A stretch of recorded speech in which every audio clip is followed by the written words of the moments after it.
ကြာသပတေးသားသမီးတွေအတွက်ဒီတစ်ပတ်ကတော့လုပ်ငန်းတစ်တွေတူချဲလုပ်ကန်ရတာကိုလှုပ်ထားတဲ့အလုပ်တွေအဆင့်တက်လာတာမျိုးတွေကြုံရနိုင်တဲ့အချိန်ဖြစ်ပါတယ်။စာချုပ်စာရွက်စာတမ်းကိစ္စတွေကလည်းတင့်ဘက်ကိုအကျိုးပေးနိုင်ပြီးငွေအဝင်အထွက်လှုပ်ရှားမှုများလာတတ်တယ်လို့ငွေချေးကိစ္စတချို့ကိုနှစ်ကြိမ်ဖြန်စင်းစားပြီးဆောင်ရွက်ရနိုင်ပါတယ်။ငွေချေးတာအာမခံပေးတာမျိုးတွေမှာတော့စိတ်အလွန်အကျွံမယုံပဲတေချာစစ်ဆေးဖို့လိုပါတယ်။စက်ပစ္စည်းအသစ်တွေဝင်လာနိုင်ပြီးပညာရေးနဲ့သင်တန်းကိစ္စတွေကတော့အဆင်ပြေလာက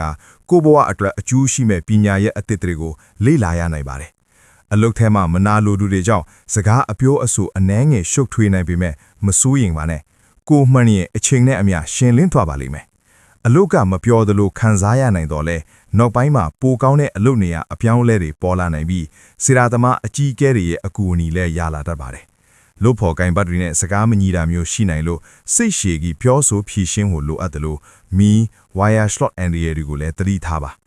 အချီလေးနဲ့အိမ်တော်ကြီးမှာတော့စိတ်ချမ်းသာစရာအချိန်တွေရနိုင်ပြီးနားကြိုက်တာသွားနာတာဖျားနာတာမျိုးတွေဖြစ်နိုင်လို့ကိုဂယူစိုက်ပေးပါဒီတစ်ပတ်မှာဆုံးဖြတ်ချက်ချတဲ့အခါမယမ်းရောင်နဲ့အနက်ရောင်ကိုအားပြူပြီးဝတ်ဆင်ပါသုံးကနန်းနဲ့ငါးကနန်းတွေကအထောက်အကူဖြစ်နိုင်ပါတယ်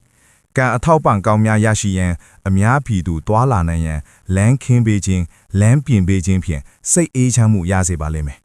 အရေးရတိုင်းကိုအလင်းမပြေးပဲတည်ငြင်းစွာဆောင်ရွက်နိုင်ပါစေ